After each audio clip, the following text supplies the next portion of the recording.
Assalamualaikum warahmatullahi wabarakatuh. Malam para pemburu kisah gelap.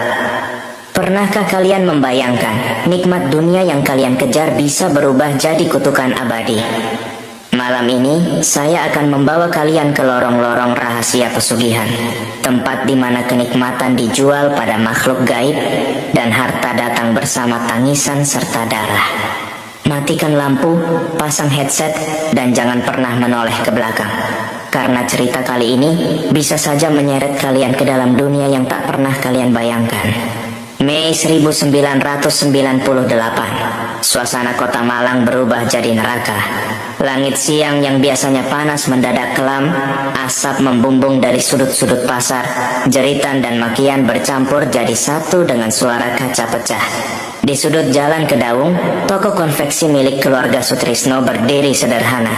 Biasanya toko itu ramai, pelanggan keluar masuk, tawa dan canda karyawan selalu terdengar di dalamnya.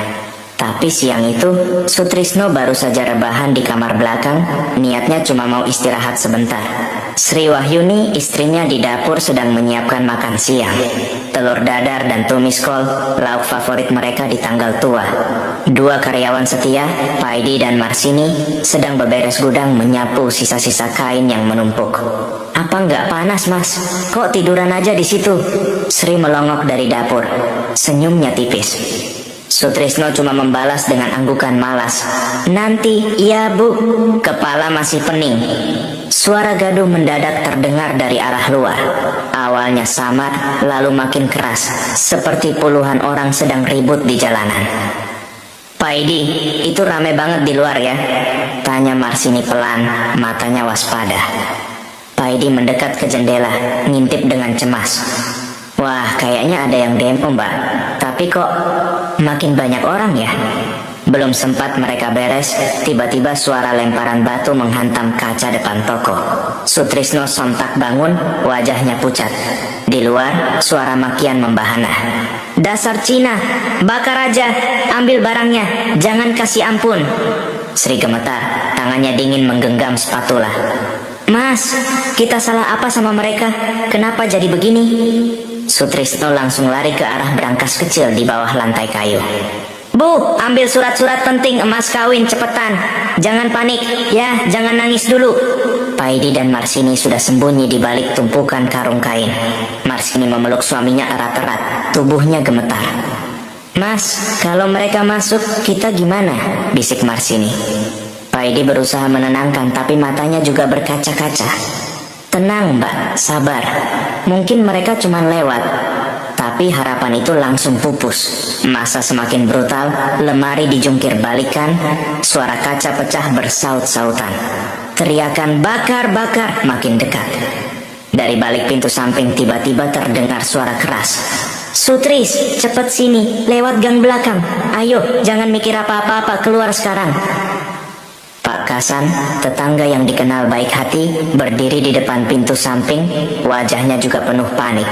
Sutrisno tanpa pikir panjang menarik tangan Sri, lari ke arah Pak Kasan. Mereka berdua terengah-engah, napas bercampur air mata dan peluh. "Pak, toko saya Pak, habis Pak." Sri terseduh di pelukan suaminya. "Sudah Bu, nanti dipikir belakangan, yang penting selamat dulu," balas Pak Hasan sambil menutup pintu gang kecil rapat-rapat. Di belakang suara api mulai melalap toko mereka. Suara teriakan dan tawa seram massa bercampur jadi satu. Paidi dan Marsini masih terperangkap di dalam, tak jelas nasibnya. Sutrisno hanya bisa berdoa dalam hati. "Mas, anak-anak kita gimana?" Sri memeluk Sutrisno, tubuhnya lemas. Sutrisno membelai rambut istrinya, matanya merah. "Sabar Bu, sekarang kita berlindung dulu di sini. Nanti kalau sudah aman, baru cari jalan pulang." Malam itu Malang seperti kota mati. Api masih menyala di mana-mana, suara siren ambulans dan mobil pemadam bolak-balik. Sutrisno dan Sri meringkuk di kandang ayam, ditemani rasa takut dan lapar. Tak ada yang berani keluar, tak ada kabar dari Paidi dan Marsini. Hanya suara gelegar api dan tangis Sri yang menemani malam itu. "Sampai kapan Mas, kita begini?" suara Sri parau. Sutrisno memeluknya lebih erat, menahan perih yang menyesakkan dada. Kita nggak punya pilihan, Bu. Besok pagi kita lihat keadaan. Mudah-mudahan ada jalan. Malam terasa sangat panjang. Tak ada tidur, tak ada damai. Hanya harapan yang makin tipis dan awal dari hidup baru yang tak pernah mereka bayangkan. Pagi di Malang datang tanpa kehangatan. Hawa dingin menembus sampai tulang. Apalagi buat Sutrisno dan Sri yang semalaman cuma berselimut jaket tipis di kandang ayam belakang rumah Pak Kasan. Mata Sri sembab, bajunya kotor, dan rambutnya sudah acak-acakan. Pak Kasan muncul membawa sepotong roti tawar dan air putih. Ini Mas Sutris, Bu Sri, makanlah dulu. Saya nggak bisa bantu banyak. Di luar masih rame, aparat baru datang subuh-subuh. Katanya pelan, matanya ikut memelas. Terima kasih banyak, Pak. Maaf banget jadi ngerepotin, jawab Sutrisno, nyaris tanpa suara. Ia menerima roti itu dengan tangan gemetar. Sri mencoba tersenyum, walau kecut. Pak, anak saya belum ada kabar sama sekali. HP rusak, tetangga juga nggak ada yang berani keluar. Pak Kasan cuma menggeleng. Saya juga belum bisa nyari kabar, Bu. Semua masih takut. Nanti kalau situasi udah reda, saya bantu cari info ke orang kampung. Sutrisno menatap Sri. Sabar ya, Bu. Kita bertahan dulu. Nanti juga Allah bukakan jalan. Sri diam. Ia memakan roti itu perlahan. Matanya menatap kosong ke tembok kotor kandang ayam. Di luar, suara langkah kaki dan orang mengobrol kadang terdengar, menambah was-was di hati mereka. Hari itu berlalu sangat pelan. Sutrisno dan Sri tak berani keluar dari persembunyian, bahkan untuk sekadar buang air saja harus mengendap-endap ke sudut kebun. Malam berikutnya mereka masih di situ, lapar, capek, dan ketakutan. Terkadang mereka hanya bisa saling memandang dalam diam. Mas, Paidi sama Marsini gimana ya? Sri tiba-tiba bertanya, suaranya lirih. Sutrisno menghela napas berat. Aku nggak tahu, Bu. Mudah-mudahan mereka selamat. Aku juga nggak lihat mereka pas tadi kabur. Kasihan, mereka cuma kerja sama kita. Jadi korban juga, ya Allah. Sri menutup wajahnya, menahan air mata. Beberapa hari kemudian, keadaan mulai tenang tapi tak benar-benar aman. Sutrisno dan Sri akhirnya terpaksa keluar dari persembunyian. Dengan tas kecil berisi surat-surat penting dan sisa uang seadanya, mereka berjalan kaki mengendap-endap menuju rumah kontrakan kecil milik teman lama Sri di daerah Tlogomas. Tapi di sana pun mereka cuma bisa numpang semalam, karena sang teman pun takut kena masalah kalau ketahuan membantu keluarga mereka. Seminggu, 2 minggu berlalu, Sutrisno dan Sri jadi seperti gelandangan. Kadang tidur di mushola, kadang menumpang di emper rumah orang baik hati. Wajah mereka makin tirus, badan makin lemas. Sri sudah jarang bicara. Ia lebih banyak menunduk, sesekali melamun, kadang menangis sendiri diam-diam. Malam-malam mereka penuh was-was. Setiap ada suara orang lewat, mereka menahan napas, takut sewaktu-waktu diseret keluar.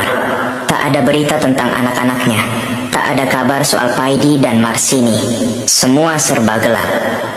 Mas, kalau kita terus begini, kapan selesainya? Sri akhirnya bicara. Suaranya lirih di malam yang dingin.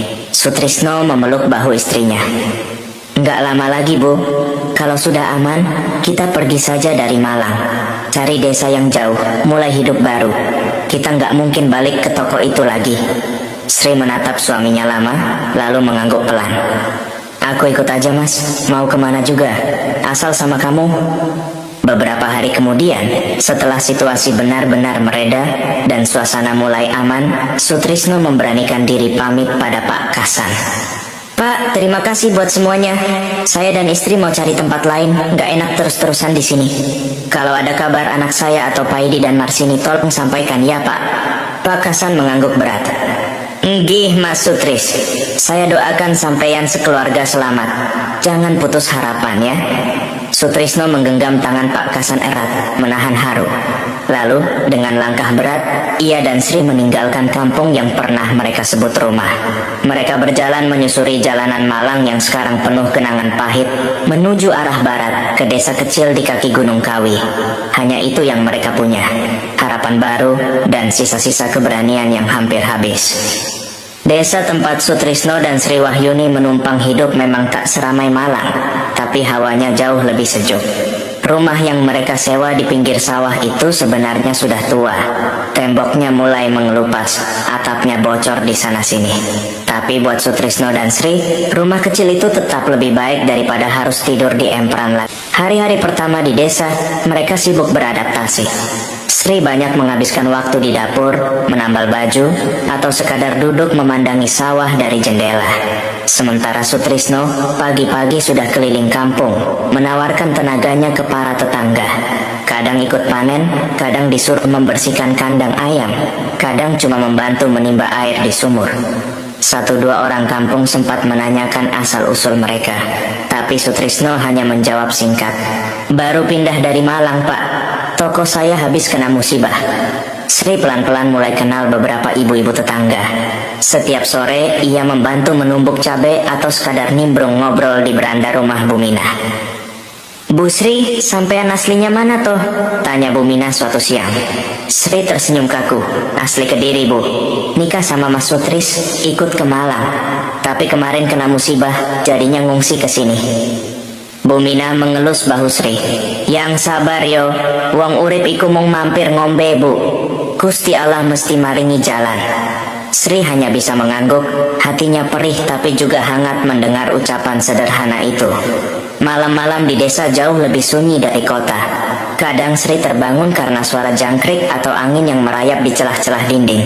Ia sering duduk di sudut ranjang melamun, tangannya memeluk lutut. "Mas, kamu tidur aja, aku nggak ngantuk," kata Sri pelan malam itu. Sutrisno mendesah, lalu bangkit duduk di sebelah istrinya. "Bu, kamu jangan dipikirin terus. Aku ngerti rasanya berat, tapi di sini kita aman.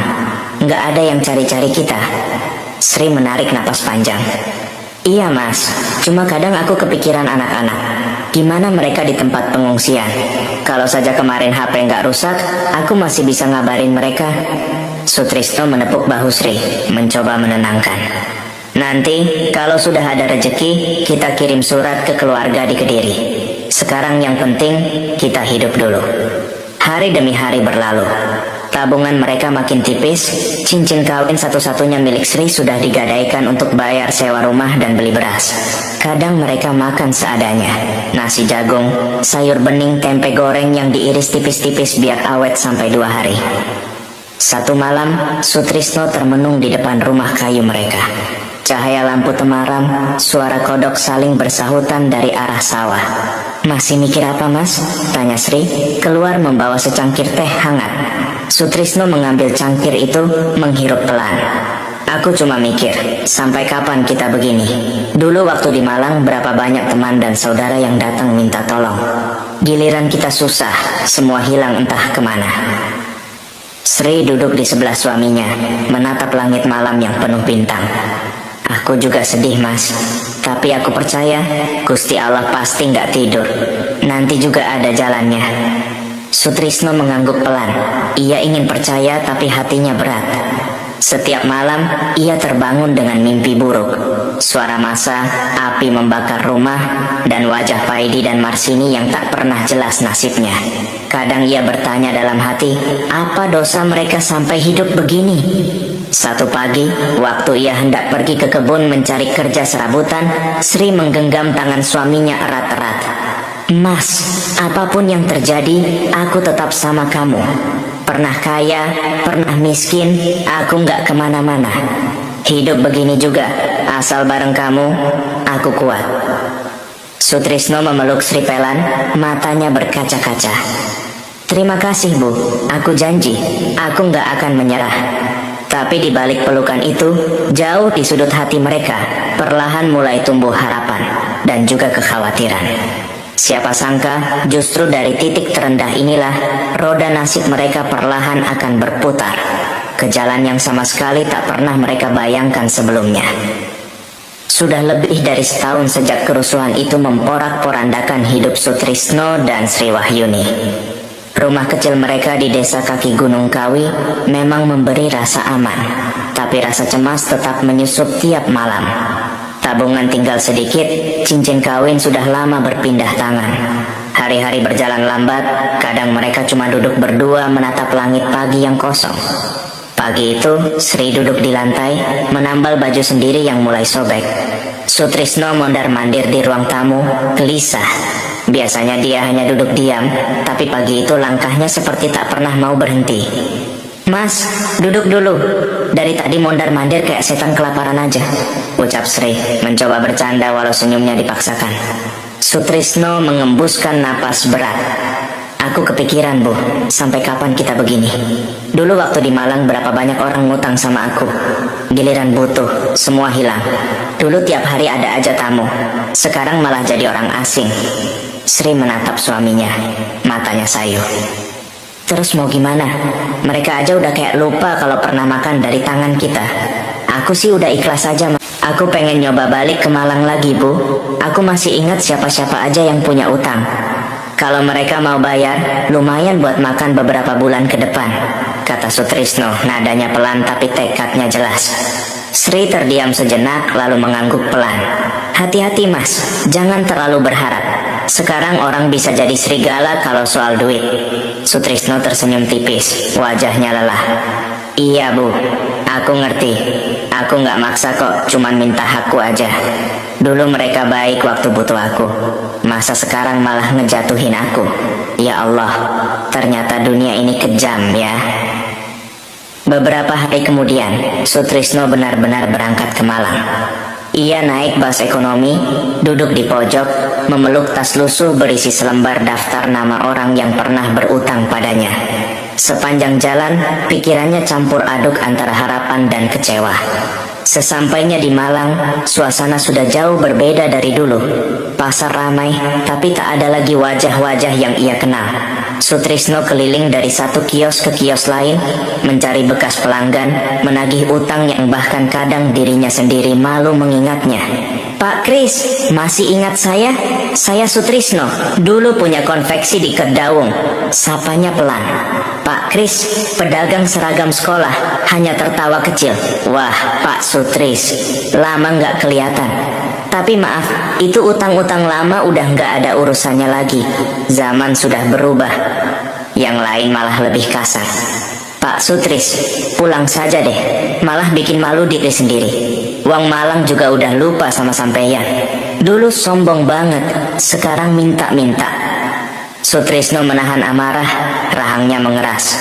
Ingin rasanya membalas, tapi apalah daya. Sendiri dan lelah, ia akhirnya menyerah. Pulang ke desa dengan sisa harga diri yang makin tercabik-cabik. Di rumah Sri sudah menunggu. Begitu melihat wajah suaminya yang kosong, ia langsung tahu. "Gimana, Mas?" tanya Sri, pelan. Sutrisno menggeleng, air matanya hampir jatuh. "Gak ada satupun yang mau bayar, Bu. Malah mereka maki-maki aku. Aku kayak maling aja." Sri menarik napas panjang, lalu memeluk suaminya. "Udahlah, Mas, anggap aja mereka semua udah gak ada. Yang penting kita masih punya satu sama lain. Hidup ini cuma mampir ngombe kok. Rezeki bisa dicari lagi." Malam itu Sutrisno tak bisa tidur. Kata-kata hinaan bekas pelanggannya terus berputar di kepala. Dalam gelap, ia menatap langit-langit reyot. Mulutnya bergetar menahan marah. "Lihat aja, Bu, aku bakal buktiin kita bisa bangkit lagi. Aku nggak mau selamanya direndahin begini. Kalau perlu, aku cari jalan apapun biar hidup kita berubah," katanya tiba-tiba, suara pelan tapi penuh dendam. Sri cuma diam, memeluk lutut. Dalam hati ia juga takut. Arah hidup mereka seakan-akan makin gelap, tapi perlahan jalan lain akan terbuka. Entah jalan terang atau sebaliknya. Hari-hari setelah kepulangan Sutrisno dari Malang jadi makin sepi dan berat. Suasana rumah kecil itu dipenuhi diam dan bayangan masa lalu yang masih membekas. Sri Wahyuni lebih sering duduk menatap jendela, sementara Sutrisno kian larut dalam pikirannya sendiri, kadang berjam-jam duduk di beranda tanpa suara. Suatu siang yang panas, ketika Sri tengah menjemur pakaian di halaman, tiba-tiba terdengar suara motor berhenti di depan rumah. Seorang lelaki kurus berjaket kulit murahan turun, membawa tas lusuh di pundak. "Permisi, Bu Sri, ini rumahnya Mas Sutrisno ya?" sapa lelaki itu. Wajahnya asing tapi senyumnya ramah. Sri mengamati sebentar, lalu memanggil suaminya. Mas, ada tamu. Sutrisno keluar, melongok ke depan. Ia sempat mengernyit, tapi begitu melihat wajah lelaki itu, matanya membelalak. Loh, Pak Salim, astaga, sudah berapa tahun gak ketemu? Sutrisno buru-buru menjabat tangan tamunya. Alhamdulillah, ketemu juga akhirnya, Riz. Aku dengar-dengar kamu sekarang di sini, makanya mampir, kata Pak Salim. Lalu mereka duduk di beranda. Sri menyiapkan air teh hangat. Tak butuh waktu lama, obrolan mereka mengalir ke masa lalu dan nasib keluarga Sutrisno. Pak Salim mendengar kisah mereka dengan wajah prihatin. Matanya sesekali menatap Sri yang lebih banyak diam. Gila, Riz, aku dengar kamu dulu jatuh parah, semua barang habis, usaha bangkrut. Aku juga pernah ngerasain, Riz. Sempet tidur di pos ronda, istri hampir kabur gara-gara utang, cerita Pak Salim, menyalakan sebatang rokok kretek. Sutrisno hanya tersenyum kecut. Sudah lewat, Pak, sekarang mah hidup asal bisa makan. Pak Salim menatap dalam, lalu menurunkan suara. Jujur aja, Riz, kalau mau bangkit sekarang harus berani main kotor. Dunia sudah gak ramah buat orang baik. Aku juga dulu hampir gila, tapi sekarang rejeki kayak ngalir sendiri. Usaha makin lancar, malah kadang bingung duit